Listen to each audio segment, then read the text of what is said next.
চাঁদপুরের মতলব উত্তর উপজেলার ফরাজিকান্দি ইউনিয়নের সাবেক ছাত্রদল নেতা সিদ্দিকুর রহমানের পিতা হাজী মোহাম্মদ শহীদুল্লাহ মোল্লা ইন্তেকাল করেছেন। বিস্তারিত থাকছে মনিরুল ইসলাম মনির প্রতিবেদনে। বৃহস্পতিবার দুপুর 12:30টার দিক মতলব দক্ষিণ উপজেলা স্বাস্থ্য কমপ্লেক্সে বার্ধক্যজনিত কারণে তিনি শেষ নিঃশ্বাস ত্যাগ করেন। ইন্না লিল্লাহি ওয়া ইন্না ইলাইহি রাজিউন।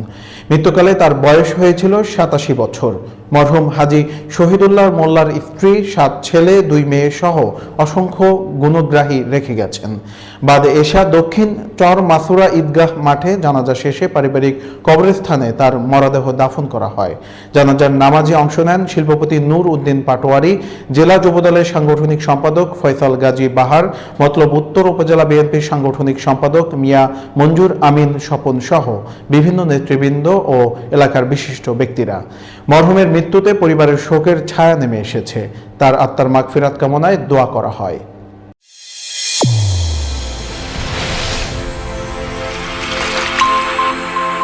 চ্যানেল A1 হৃদয়ের স্পন্দন।